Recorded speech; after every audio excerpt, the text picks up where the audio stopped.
Hello everyone, welcome back to another video here on Cluiche with me, Seamus Brady, your host, and in this video I am joined by Eamon Donoghue from the Irish Times to run through the El Clasico of Gaelic football in the All-Ireland Football Final of 2023. We are back here with Dublin versus Kerry once again. I mean, Eamon, of all the scenarios that could have played out, of all the teams that could have come out, it was described as being one of the most open championships that we've had in years, and yet a familiar feeling at the end to it. Yeah, exactly. As you said, you'd upsets this year. It's the first year in I don't know how long that you didn't have like one or two teams who were just clearly head and shoulders above the rest.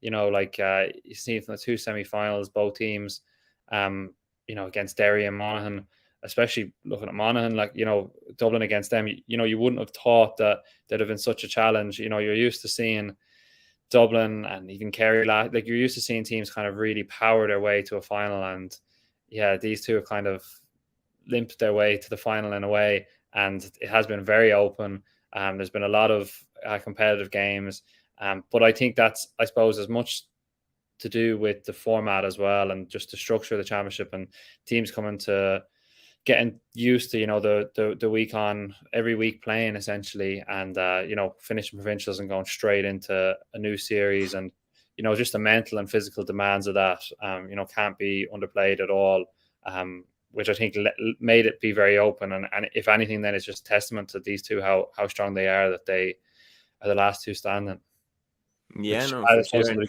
is always going to be the way. Well, like in hindsight, probably, but it is interesting you mentioned about, their semi-finals, because I actually think that both of these counties have had a very similar year. Like both of them kind of won the provincial championship without too much fuss. Then both of them had a complete blip in the first game of the group stage. So Dublin should have been beaten in Croke Park by Roscommon. In all honesty, I was there. Roscommon had it in the bag, let it slip, and Kerry got beaten at home by Mayo. And that was a real like, oh, Mayo could be All Ireland contenders here. Obviously, didn't turn out to be. But then both sides bounced back, topped their group, got out, and blew their opponents away in the quarterfinal, and then made a tight semi-final to get into the final. They both had pretty similar years. Yeah. I suppose just kind of on the other side, the other teams, like I think that when you kind of look at it like objectively, like they obviously won the league, but Mayo, I think, are very much in transition still. Like at the beginning of the year, when you're looking at the players who were out and the players that were in, they were never really All Ireland material. That side that was there. I think the team who, like aside from Dublin and Kerry at the beginning of the year, the two teams that I would have been assuming were going to be there or thereabouts were Derry, who were, and then the big disappointment, I suppose, injuries and everything caught up with them, was Galway. So Yeah. and they're the ones who I think really could have threatened the two even more so than Derry. But yeah, like in terms of trajectory, I suppose similarly, Dublin weren't that impressive in the league, even though they won Division Two. And Kerry were very poor in the league. And then, like you couldn't judge Kerry's Munster really at all. Like they played Clare and Tip, where Dublin also had the two big hammerings. But the game that I thought I was most concerned with Dublin was that Kildare semi-final. Like, geez, I thought Kildare should have beaten them. Like Kildare were in such control. But like I suppose the thing with Kildare and more so Mayo is that you're not surprised to see them kind of not win those games. But like, yeah, like it's a funny one with Dublin because, or even with Kerry, but I suppose Kerry kind of, that Mayo game was seen as kind of a blip. But if you look at their whole year, they haven't been outstanding, where Dublin have had some low points. And in the past, you would have seen with Gaelic football, traditionally, you would talk about peaking and, you talk about Paddy and, getting teams right for championship and stuff. But like, I just don't really see like peaking 100%, yes, and getting better. But like that thing of just switching the button and turning it on and going into like, a different mode. Like, I just don't think elite sport and even Gaelic games including that, I don't think is possible to do that anymore. I think, you need to have culture, you need to have standards. That's been what Dublin have been so great at for so long. And that's what's kind of really confused me and really messed with my head, is Dublin in particular this year, how that they have really just turned it on at times, because if you're looking at the season in general, yeah, they haven't been at the levels that you'd expect. Well, that's it. Is that I was talking early in the year with Aaron Prendergast, the man behind Gaelic Games Fan TV, and like we're both Dubs. We're both talking about it, and I was saying to him, this is the weirdest couple of years to be a Dublin fan because I don't really, at the time anyway. Like, look, we're back in an All Ireland final, so we are one of the top teams. But I'm saying it's the weirdest time because at the start of the season, especially after the Roscommon game, I was like, I don't really know where we're at. I don't know what to expect from Dublin because during the mid 2000s, late 2000s, we were the underdogs. We were not as good as Kerry. We were not as good as Tyrone. We were not as good as Cork. So we were underdogs going into those games. We knew where we were at. 2010s, we were usually the best team in the country. So we knew that we were the ones to beat. Now, technically, on paper, we still have all those players, but we still are there to be beaten by Kildare and there to be beaten by Roscommon. And I was thinking, what is going on? Where? Same with yourself. Where's the consistency? Why can we blow Mayo away, but then should have been beaten by Roscommon? Why one day against Kildare we should have been beaten, and then the next day we played them in a tight venue, which everybody was saying, oh, Kildare would have won if that was in Newbridge. So then we go and play them in Nolan Park and blow them away. I was saying, well, why one day is it everything is perfect and one day everything is not so great? And it's like, we have to make sure that has cut out. We have to make sure that, as you say about the peaking, not necessarily peaking, but we have to make sure that we've turned the corner, and we have to make sure that we're 10 out of 10, because if we're not, we're getting beaten. It's just as simple as that. Kerry have turned that corner, because that Derry game, I was saying this in my match review, that Derry game was everything that in the past would have beaten Kerry. It was everything in the past that would have beaten them. And it was just like, I watched this old RTE clip, and it was Joe Brolly talking about the remember the Colin Cooper comments that he made years ago, where he was saying, you know, he was choking in a club final for No, I Crokes don't against recall that one. Crossmaglen. No. So basically, right, this is a bit of a side story, but he was saying that Colin Cooper was playing for Dr. Crokes against Crossmaglen, and he said he wrote in a newspaper article that if somebody was a stranger and had come to watch that game and you told him that's Colin Cooper, that's one of the best footballers in Ireland, he would have said, no, he's not doing anything in this game. He's choking. And that caused a real storm, predictably. But he's then, so Pat Spillane was very defensive about that comment, saying, you know, Gooch is top scorer in championship history and all this, and the place to perform is an All-Ireland final day in Croke Park, and Colin Cooper's top scorer for all, bar the 2002 final when he was only 18 years old. And it's like, yeah, that's undisputed. But then Joe Bolly said, hang on, that Kerry team in the 2000s, don't get me wrong, was genuinely one of the best teams I've ever seen. But whenever they met a team, and this was the point he was making, whenever they met a team that stuck with them until the bitter end, was not going to give up no matter what. That Kerry team didn't really beat anybody like that. You think about Armagh, Tyrone 3 times, Dublin in 2011, Donegal 2012, a team that was literally prepared to go to the ends of the earth with them. The finals that Kerry won, Mayo in 04 and 06, Cork in 07 and 09, they crumbled. They fell apart in the first 10 seconds. Didn't even give Kerry resistance. That Kerry game against Derry, I'm not giving them any disrespect here, because I genuinely think that Kerry team is one of the greatest teams of all time, and I think their talent was enough to burn off 90% of teams. But this Kerry team, that Derry game, was everything that in the past would have really hurt Kerry. They were tough, dogged, determined. They were dragging the game into their way of playing, and Kerry still found a way to win. Derry were 2 points ahead going into the last 10 minutes. Not only did Kerry hold Derry scoreless in that 10 minutes, but they scored 5 points in a row themselves. So I was thinking that's championship metal right there. Yeah. Well, I do think, though, that Derry took the foot off. I'd be concerned a bit with Derry. Like, I thought they were brilliant, and that their attack and the way they approached the game was brilliant, and the way Kerry responded, as you said, definitely. But I think that Derry, when they were 2 points up, that Stephen O'Brien call was a turning point, but for that free. But I do think that they switched from a mode of, and for a start, there was one or two kind of chances that they missed along with Kerry missing at the other end. But Derry's were more scoreable chances where, like, a clinical team who were going to win All Ireland will take those.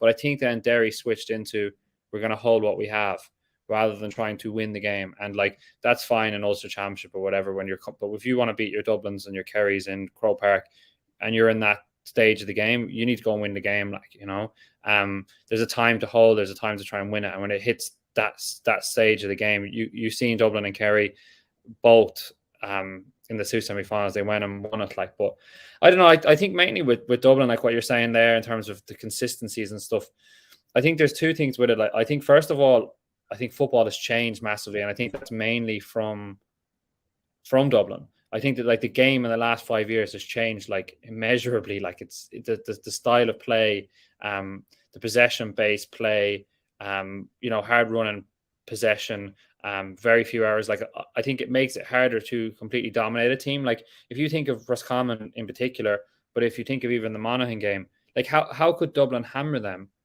considering the amount of the game that was spent with Monaghan and Roscommon having the ball? Like, you couldn't hammer them because they had the ball for so long. Like, where in the past, like I remember writing about this years ago with saying that Westmeath and they should bring John Heston out to the middle of the field and try and keep the ball. But obviously the challenge is back then that Dublin will put this massive press on and they would just take the ball off you and then you'd punish you even more. Where now every team is getting so, you know, refined at possession football and you know, the types of cutting and passing and running to keep the ball, that even against Dublin, they're able to do that. And, you know, Monaghan are so good at kind of scrambling, even when they lost, to win it back and then keep it. It's very hard to hammer teams now, is I suppose what I'm saying, when a team employs these tactics. And that's the whole reason for the tactics, because the modern game now is about not losing rather than winning. And then secondly, I just think that standards are a big thing with Dublin. And I think that, like, a few things, like the fact that they brought Cluxton back shows that there's concern about standards in there. I think that when you looked at the Roscommon game, that was one in Croke Park. The thing that I was most concerned about there was one of my favorite things about watching Dublin, strangely enough, over the years, was watching their warm up. I used to think it was just brilliant, like just the professionalism of it. It's like, I suppose, Limerick even there, and what we're seeing with them, like, you know, just the attitude, the culture, you know, everyone just being so zoned in. And then just different things that they were doing. And against Roscommon, they were like, it was like watching them back in, you know, preparing for a big game in Croke Park in the early 2000s. Like, they were just so slack. They were making mistakes constantly. The body language was really bad. And like, that standards that they had that defined their success for so long just didn't look to be there. Now, obviously, that they've kicked on with their results, and I'm sure that whole thing has kicked on, and that was quite a while ago. You know, where in the past, you know, you wouldn't have as much time after winning a provincial to try and kick on, where they have had it because of the structure. But that would be something which, you know, you'd hope that if you're on the Dublin side, you'd be hoping that they've, you know, refound and relayed those standards, because like, that's what you fall back on. And Jim Gavin used to always say, you know, like, the training you do is what you know, that's what you fall back on in the big occasion. And like, I'd be very surprised if, you know, 15 minutes to go, that Kerry Dublin game isn't, like, even if there's a few points in it either way, it's still going to be helter skelter, and they're going to fall back on their standards, like, in it. Yeah, so that's my kind of take on it. But it's just really confusing. Like, Dublin have just been really confusing this year. So yeah, that's the one way to describe them, because I remember the Mayo second half, while I was also there thinking this was the best thing ever, I was saying, where was this for the whole year? Because we know that these lads can do that. And there's other things as well. When you see the likes of Jack McCaffrey, Kieran Kilkenny come off the bench against Monaghan, it's like, here, this is ridiculous level of firepower that now we've got back into us. With regards to Derry's missing chances against Kerry, the first one that jumps up for me is McKinless's goal chance. That's the first one where I'm thinking, if he puts that in the back of the net at the time that he got that goal chance, that's a 5-point lead for Derry. And I don't think that Kerry actually come back from that. It's too big. And if Derry can sit back and defend a 5-point lead instead of a 2-point lead, I don't know. I think it could be too difficult at that point. It was just... Do you think, anyway, if we move back to last year, do you think last year's semi-final has any bearing on this game at all? Kerry dug that one out, and it was their first victory over Dublin since 2009. So, like, do you think psychologically that has any bearings going into this game, or do you think it just doesn't matter for this Kerry team? Oh, I think like when I look at Kerry compared to last year, I don't think that they're as good a team. They've lost David Moran. They haven't really improved massively in any other facet, but psychologically is huge. Like they've got that weight off of their shoulders of trying to win their first All Ireland. Like Clifford and them, they're all a year older, and I suppose they're all better players now. But like that pressure is gone. Now it's like they're hunters now rather than like kind of nervously trying to get over the line. Yeah, it's like, look, in Kerry, one All Ireland is like if David Clifford finished with one All Ireland, he'd be sick, but at the same end, they have it now and they can go hunting. So I definitely think that, and they've beaten Dublin as well in a big championship game, which again was another, mental kind of one to get over. And but like I just think that Dublin this year, as you said there with McCaffrey and Kilkenny, like they've really refound that huge thing that was at the root of their success. Like I was Roscommon 21s when Jim Gavin was over them when they beat us in All Ireland final, and like we had a great final, and we were ahead with like coming into the final quarter, and they brought on Paul Mannion and they brought on Dawson, and they just absolutely blitzed us in the final 15 minutes and won the final comfortably. And then like that was Jim Gavin's teams right through his management like that. You had to beat them twice. And when Desi took over Dublin in his first year, I know Howard's fitness sometimes can be on and off, but like he won them that All Ireland final that in coming on. And the performances that he came on when he came on in all those games, but he just kept them on the bench. And Paddy Small had a really good year, but Paul Mannion is a much better player. And they had Paul Mannion and Brian Howard on the bench coming on, and that impact was huge in every game. Like the impact off the bench was huge. And now, like some people are saying, Kilkenny start. I think they'll keep Kilkenny on the bench, and like you're bringing on Kieran Kilkenny, Jack McCaffrey. If the game is in a certain way, Dean Rock will have a massive influence coming off the bench. Like that's just a huge push, and that again goes back to the old Dublin ways. So then you have those guys who are, again, you have your thing if you have to beat them twice, and then you also have that competition which is coming in from the line. And last year that was definitely not there. Like it was definitely not there. You had some young players who'd come in to the Dublin squad who weren't fully sure of themselves, because you're seeing that with a lot of the young players coming through now. They're not. I don't know whether it's the case of they're not as good as what was before. They're just kind of not as. They're struggling with the confidence to kind of take that with all, I suppose, the greatness that's come before them. And then the lads they weren't under massive pressure from the lads on the bench either, and it just wasn't there. Like beating Dublin last year, I just don't think that wasn't full Dublin. I just don't think they were at it last year. So yeah, but I think the one thing to look at when you look at last year's game is this is just the facts. This is not begrudgery or anything like that. This is just pure facts. Kerry, since then, as you said, they don't have David Moran. Dublin last year did not have Con O'Callaghan. They did not have Paul Mannion. They did not have Jack McCaffrey. They did not have Stephen Cluxon. Dublin lost by a point in the last minute to a wonder free by Sean O'Shea. One of the best I've seen. Is Con O'Callaghan, Stephen Cluxon, Paul Mannion and Jack McCaffrey worth a point? Yeah. In my opinion. Now, I know that GA maths doesn't add up, and I know that every game is different and you have to play it on its own merits, but I think Kerry have to play better than they did last year to beat this Dublin team. Yeah, I suppose the only thing you could say is that when Kerry were 5 up into the second half, that if they were All Ireland champions already and they had done it before and they knew how to do it before and they knew how to win those games before, like they now do, would they have kicked on rather than, waited for that or, absorbed that onslaught that Dublin came, and Dublin just, like that is the difference. They were still trying to beat Dublin, where it allowed Dublin to come back, where in that instance, they should have sniff blood and tried to just kill Dublin, But Mm-hmm. they weren't at that stage of their development. They could kill Dublin. Beating them by a point was huge. That was huge for them, where now if they were playing against that Dublin team and they were in that situation, they were 5 points up, they'd be like, let's just twist the knife, but again, Dublin are stronger. But yeah, I hear like Conor Callaghan alone, like I think Cluxton really brings standards to the whole setup.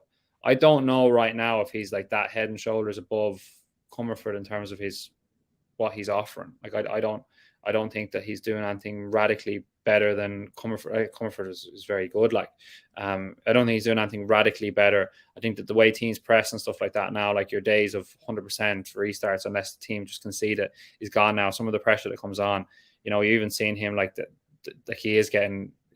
I remember watching Dublin at certain times. If Cluxton lost one kick out, it was like the whole crowd were all. It was like where now that you're seeing a few in the game, because the pressure and the work that goes into opposition kickouts is huge. Like especially after a free or something like that, the zonal press is huge, and I don't think that he's going to bring that much. McCaffrey off the bench, huge. He's probably not going to start. Mannion, yes, definitely brings a lot, but Con is the huge one. Like it's like even if you look at that Monaghan game. Like I thought that Monaghan was really interesting in that when Monaghan were keeping the ball, like what Roscommon did, Dublin put on a huge press, like that they didn't do against Roscommon. Like they have a real like tactical, like they get their positioning right and they come at you and they will take that ball off you. And it led to a lot of scramble play. But Monaghan as a county, like they bet Dublin in the minor even, like they love scramble football. Like they're the types of players who lose it, win it back anyway. Like, like you think of the traditional Monaghan players over the years, like they're just warriors. Like, they don't generally produce bigger players. They generally just love that type of play. And going man for man and playing that kind of like we keep the ball and then you keep the ball and we both put mad pressure on each other, it kind of was suiting them. But the one player you don't leave man for man and you don't give that facility is Conor Callaghan. And he just, every time he got the ball, he just like, if he got the ball more, he would have caused even more harm. Like he just destroyed them and they fouled him constantly. And like when you're thinking of the Kerry game, like or any team, like who's going to mark Conor Callaghan and stop him when he squares you up and takes you on? Like so, it's going to be really interesting. But yeah, the influence that Con has in this game, I suppose we've yet to see in a big game Con versus Clifford. Yeah. So that's going to be bad. interesting. That is my next question, is that matchups now. Like we'll start with the Dublin forwards. I think it's pretty obvious who is going to go on who in midfield. I think Fenton will be picked up by Jack Barry, whether he likes it or not. And Diarmuid O'Connor will go toe to toe with whoever Dublin put in midfield. My prediction is it would be Brian Howard. But in terms of Dublin forwards, who takes who? Like, and then the first question is Pascal, does he start? Because he got 2-2 against Mayo and then looked $1 million and then did nothing in the semi-final against Monaghan and was absolutely cleaned out of it by Ryan Wiley. So, and if he was to play in this game, he would be getting probably Graham O'Sullivan put on him. And that's like a really difficult matchup for him because O'Sullivan is so quick. So Pascal wouldn't have the pace advantage that he has had on other players in previous games. O'Sullivan's a bullet. So I think it's really, really interesting. I think some of them pick themselves. I think Tom O'Sullivan will go on Comer Costello. But for Con, I don't know, because in previous finals, it's been Tyg Morley, but he has a very, very set role in this Kerry team now, so they won't want to sacrifice him. Will they want to bring Jason Foley away from the goal? I'm not sure. Like, who do you think will pick up Con? I think Jason Foley is going to pick up Con. I suppose that's mainly coming from just, talking to a few people down in Kerry. That's kind of the talk. Like, he has the power and the size. He has the pace to recover, I suppose. No, it'll be very hard to. It'll be very hard to get out in front of Con the way he plays and win those contests. But I suppose always when you're marking someone like that, you've seen it with guys like Keegan and stuff over the years. The biggest thing to do is to try and stop him from getting the ball. So just being touch tight, limit the amount of touches he gets. But like at the end of the day, like that's going to be a huge test for Foley. Like I don't think he's come up against something like that. I don't know how good he is because in my head, again, as I said, when I visualize the good things that he does, it is very much in terms of his, his scrambling or his getting out in front. But like when you're marking Con, it's how do you do when he squares you up?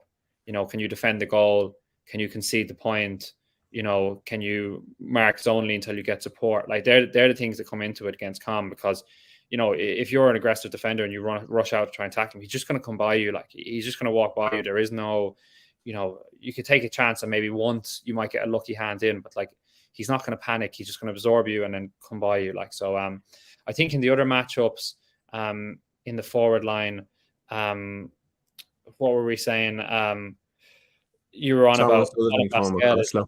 Yeah, well, you were saying Colin Basquel. Yeah, I hadn't even thought of that. O'Sullivan, I'd be worried whoever on the Dublin side, whoever O'Sullivan marks, because he's gonna take them. He's gonna take them out. I suppose it's the option. Would O'Sullivan pick up Con is an option as well. Yeah, that definitely could be. Yeah, because he'd be comfortable going back, I think, a lot more than Foley would, and I think Costello will definitely stick closer to the goal than Con will. Yeah, well, if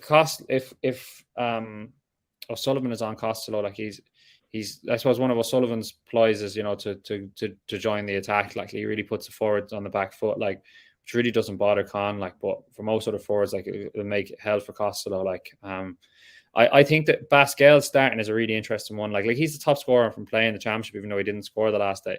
But he's really like the thing I think about him is that like he's such a off the cuff, like he has to really, like, he has a lot of individual moments. He's a ball carrier, and like unless he goes for it, unless he's going for it, like, and you give him the confidence and to take players on, and to, like, there's no point having him on the field, because like he's not better than other guys that recycling or coming on the loop and using the ball in the correct way. Like he is lethal in terms of carrying, finding incisions, going. And you have to back him with that. And sometimes I just watch him play and he's kind of trying to do the right thing, rather than trying, like, he's the sort of guy who's either going to be if he plays well, he's going to be one of your best players. Like, and he's not one of those guys who can come in and just do a performance or a job. Maybe he could grow to do that in certain games, but I don't think that's him. Like, so I just watch him. I kind of almost feel sorry for him a bit at times when he's playing games. You kind of just want him to just go for it. And if it goes right, it goes right, and if it doesn't, it doesn't. But that's him, like, and he'll get better at that in time and make less mistakes. But him putting in a performance like he tried to in the semi-final, where he's just trying to do the right things, he's just non-existent. And they could put somebody else in to do that job, who do the right things and work even harder and get on even more ball. So I think it's kind of, this will be a really interesting. I do think they'll start him because I think he's done enough over the year, and I just don't think that. Yeah, I think it's going to be a real defining one for him. And then, yeah, aside from that, the other one you were saying there, I think McCarthy will be midfield. Like, he generally is there for them. Howard midfield, I think it's one of those that, like, he's won an all-star midfield, but like, how often has he played midfield for Dublin? It's barely ever. Like, he's played certain games he's definitely played in the middle sector, and he's played most of his best football coming out from wing forward, is essentially playing a midfield role. But I expect him to stay wing back, especially because of all of their half backs. He's probably the one who is most comfortable sitting, and I just expect him to sit in front of David Clifford. So, yeah, which would be very interesting in terms of the connotations of how that's going to fold out. But someone for Dublin is going to have to sit in front of Clifford. There's no way they're leaving him one-on-one. Like, so that's going to be really, really, really interesting, I think. But yeah, for the other Kerry forward matchups, I think that's the big ones they have to stop. Like Kilkenny, if he was starting, that would raise another question in terms of if you're going real man for man in terms of matchups. You would have to put someone really strong on Kilkenny if he's starting. Where if he's not, he's obviously going to make a massive impact off the bench then, but you're losing that stretching, because an O'Sullivan or a Foley or someone like that is going to have to pick up Kilkenny or he'd cause havoc. So if he starts, then he really, picks up your next best marker after who picks up Con is going to pick up Kilkenny. Where the threats are much less after that. And then Bugler is going to be a really interesting one if he's going to be fit to start or not, because he had a huge year. He's been really good. So yeah. Oh yeah, like Bugler. You see what Bugler brought. He's fit to play, badly missed, and who they put tracking him, Paul Murphy or whoever they put on him. No, yeah, like without doubt, like Bugler was hugely significant for what Dublin missed in that All Ireland semi final against Monaghan, because against Mayo, like Bugler was given that punch, and that's what he does. He breaks the line.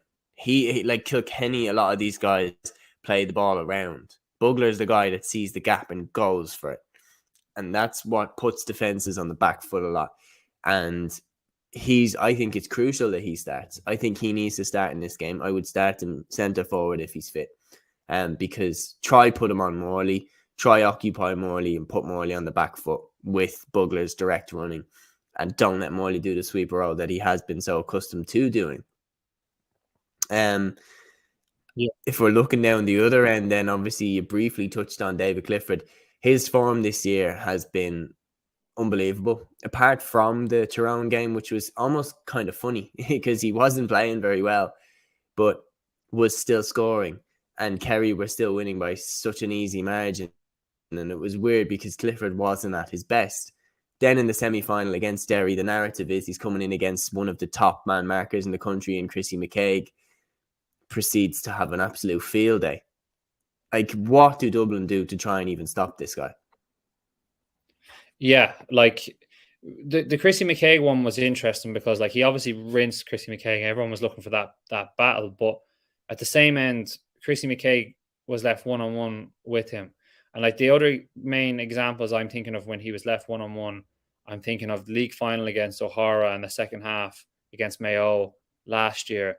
And that was it was actually painful to watch what he did. Like it was just like what he did to Chrissy McKaig times 10. And then you think of the drawn final against Dublin when Johnny Cooper marked him, and it was just again, it was just absolutely destroyed him. That was peak Johnny Cooper. So Dublin, obviously, in the replay, they went at it very differently, and they put Mick Fitzsimons on him, and it was a collective approach. And they really, every time he got the ball, it was doubled up. They really went after him as a team, and they're going to do the same thing again. I think that's more their style of defending anyway. But I think, yeah, it's going to ask questions in terms of if you do that and you drop Howard and you're being really conscious of it, that obviously then has a filtering effect all the way through the team, because half forward has to then come back, midfield have to come back and cover the extra numbers as your half backs are dropping. And what that all gives a knock-on effect to do is that it allows, I think, Ty Morley to be free. Or there's a good chance it leads Tadhg Morley to be free at 6. And then suddenly you've got a situation where Kerry are playing the game that they've prepared for all year, which Derry didn't allow them to play because Derry pushed up and went at them, and it was a bit more helter-skelter because, and Kerry are comfortable playing that, but they weren't expecting it. Where if you, really dedicate numbers to Clifford and you're allowing Morley to drop and you're allowing Kerry to then play how they expect it, So, yeah, I think Fitzsimons with support, he'll do well on Clifford, but there's only so much you can limit to him. Like, like in fairness to McKaig, a lot of the scores that Clifford got, like he was on his toe when he was kicking them. Like, it's just how do you stop it? How do you stop that? Like, if Dublin were to limit him to like 3 points from play, they'd be pretty happy. Like, and if he got 3 points from I'd play, say even higher than that. I'd say even higher than that. He scored a couple against McKaig where I was like, Jesus Christ. How do you even... Did the one where he slid down? I think that was the one to level it up at 1-4 each. The one where he slid down, picked it up, turned around. And McKaig was literally on his boot and he swung it over the bar from the sideline. I was like, you can't stop that. Like, McKaig is as good as it gets as a defender. And I don't even think he had a particularly bad game. Clifford is just that good. He is that good. And I think I completely agree with you. I think it's going to be a team approach from Dublin. But it's weird because I think the key in this performance, like we know David is going to turn up. We know Clifford is going to be as good as he always is. Key performances is Paul Gainey and the other lads in the forwards. Key performances. Because let's not play here. Dublin know who the main target is. They know who the main threat is. And every time the ball is going to be kicked into the Kerry forwards, Dublin will have the game plan to stop David Clifford. Kerry need other threats in this game. They need other people to step up. They need, like Shawnee O'Shea needs to have the game of games as well, because he struck Dublin early in that semi-final. And if you watch, Clifford moves out for Seanie O'Shea's goal. Clifford moves out, Owen Merchant follows him. And Merchant then, by following David, leaves the space, which then Seanie O'Shea punches into and scores that early goal for Kerry. It's like Dublin were too focused on Clifford, and Seanie O'Shea sticks it in the net. So Seanie O'Shea needs to have a game of games. Paul Gainey needs to turn back the clock as well. Because if there is just one threat, I think Dublin can stop that. I don't think David Clifford scoring 10 points on his own, that's not enough for Kerry to win the All-Ireland. They need these other guys to have big games, because quietly down the other end, Cormac Costello has been tipping over 7-8 points a game and has a ridiculous conversion rate. Like, he has something like 80% shot accuracy so far this year. He's not missing chances. And that's what I'm saying, is that Dublin have Costello, Pascal, Con, Kieran Kilkenny, Mannion, and you don't really 100% know where the main threat is coming from. Whereas with Kerry, it's very obvious who the main threat is. It's very obvious who your main guy is that you need to stop. You need to stop David Clifford. And if Dublin can stop him in any way, shape or form, and by stopping him, I mean keep him to 4 or 5 points from play, and Kerry don't have the performances from the likes of Paul Gainey, Seanie O'Shea to help him along, I think it's going to be a lot more difficult for Kerry to get the win. There we go. Yeah, I'd agree. I think there's a lot of concern in Kerry about that, and if Clifford gets held, which I suppose is probably an unlikely at this stage. But if Clifford does get held, that who else is going to stand up? And people kind of suppose Seanie O'Shea played well, the last day, and he's had some good games. But I put Seanie O'Shea in the category of Con, Clifford, and Kilkenny. Like, he's not as good as Clifford, but he is in that category of top forward. And I just think that, like, in the big occasion in this game, it's not a question of if. Like, he's going to have a big game, and he's going to provide big moments, and he's going to play very well. But I think they need beyond just the two guys. As you said, Geaney really needs to. He's going to get more scope. He's going to get more freedom, more space, and he's going to have to do something with that. Like, they're going to have to punish that, because if Dublin are doubling up on one side, going to the simple equation for that is to get the ball into the free man who's one-on-one on the other side, or for Clifford to pop it across. So that a lot is going to ride on his performance. I don't think anymore he's able to give any more than 2 or 3 points, and kind of I don't think or maybe a 1-1, which would be brilliant for Kerry. But I don't see him like being a stage where it's like you can't double up on Clifford because Geaney will destroy you. I don't think he's at that level anymore. I think Darragh Moynihan is a player who has been quieter of late, but I think that Dublin, he always plays well against Dublin. I think that the openness around that middle third and the running game, and the speed of the play, I think really suits him. And I think that this game will suit him again. Even though if McCaffrey comes on, he'll know all about it. But I think in general, the type of play suits him. And then I think the big call for Kerry in the forward line is Seanie O'Brien or Adrian Spillane, Stephen O'Brien or Adrian Spillane. And I think that O'Brien was massive the last day when he came on. And I think that he could again be left on the bench because he made such an impact the last day, and they need to have something to counter what Dublin are going to have off the bench. But I don't know. I think that he was so good coming on. I think that he adds so much to Kerry. And I think that Adrian Spillane is someone you want to have on late on when Dublin really put pressure on those kickouts. You want to have Adrian Spillane on the field to be a kick-out option. You want to have as many kick-out options on the field as you can at those late periods when Dublin try and twist the knife as they have in other games. You've seen that with Monaghan when they took off Kieran Hughes and they lost that. I know Monaghan have very little options for long kickouts, but that really proved costly. So I'd be looking to go the other way around in Kerry. If I was Kerry, to be honest, I'd be looking to bring Spillane on for those later periods and start with O'Brien. And not necessarily take O'Brien off, but I'd be trying to get Spillane on to add to those kick-out options. But yeah, you're right. They need to get a couple of scores from Geaney, and they definitely need Seanie O'Shea to have a big game. But I'd be confident if I was from Kerry that Seanie O'Shea, these big guys will step up in the game. And don't get me wrong, John Small a battle royale with him and really put it up to him. But I still see him like, getting some good scores from play, having some big moments, kicking these big frees. Players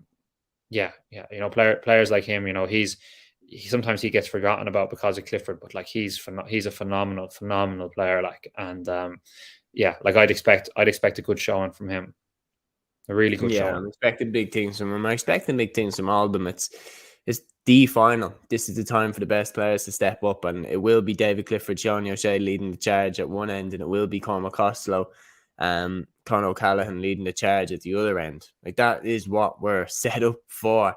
It's going to be an absolute cracking game. Like, I really, really cannot wait for it.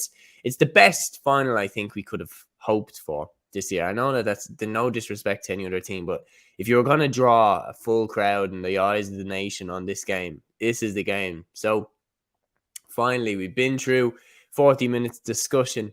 Now I want your prediction. I want your preview of how this game is going to go. If you can at all put it into a quick little summary of how you think the game is going to go and then who you think is going to win. Yeah, it's a funny one because I've been saying for so long that I don't think that Dublin are going to win the All Ireland. Like I just have all summer I felt, but then when I go through matchups and I go through like you're looking at the teams on paper, and when you're going through like that Dublin bench, that Dublin look very strong, but at the same time, like my gut is telling me that like this Kerry team's time. This is Sean O'Shea and David Clifford's time. Like I see them having a big influence. I see Dublin just simply just not being able to hold them, not being able to manage that inside threat of Clifford, and then O'Shea coming in as well. I think that the game is going to come down to the middle of the field. I think that Diarmuid O'Connor and Jack Barry are going to have massive games, and I think that in order to do that, Barry's going to have to do well on Fenton.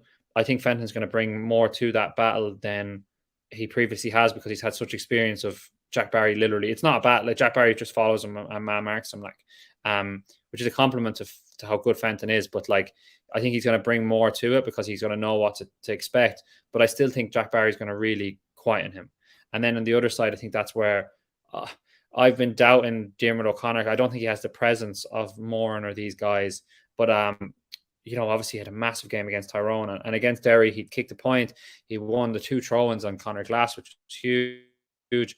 And I think he's got a big game brewing in him. I think he's got a really big game brewing in him. And I think if Kerry can get on top in that middle third, where I think the game's going to be decided because both teams are going to really press the kickouts, I think that they can get ahead. And then I think Dublin are going to come with the bench. I think they're going to have to bring on the bench earlier than they would have anticipated because I think they might be in a bit of bother. And I just think it'll close up. I think Kerry will win it by, 3 points or something like that. That's how I see it. Led by Clifford and O'Shea and them guys inside. And as I said, like I'm going off of just my feeling throughout the whole year more so than just looking at this game per se. And yeah, that's just what I think. I said, I think this is these guys' time. Like, even when you're looking at Dublin in the years, when they're at their absolute peak, and, Mayo got their matchups right. And I know it was Mayo, but Mayo got their matchups right and they got things right. It was just that Dublin team they just found a way. The players were just too good. They just found a way. And I think that the same now can be said for this Kerry team. I think with those guys, coming now, and yeah, they will need other lads to step up and join that crew. And O'Connor, I think, is a key one. So as I said, if they can get on top in the middle of the field and they can get a bit of a lead, force Dublin to bring their bench on a bit earlier than anticipated, and then see it out. Like that's the ideal situation for them, But yeah, easier said than done. For sure, definitely easier said than done. For me, it's a really hard one because at the beginning of the year, when I was doing my first predictions at the start of the season, I predicted Kerry to win the All Ireland. Now right, prediction. My prediction, I'll go Dublin. I'm gonna go to Dublin. I just feel like the difference last year, Conor O'Callaghan missing.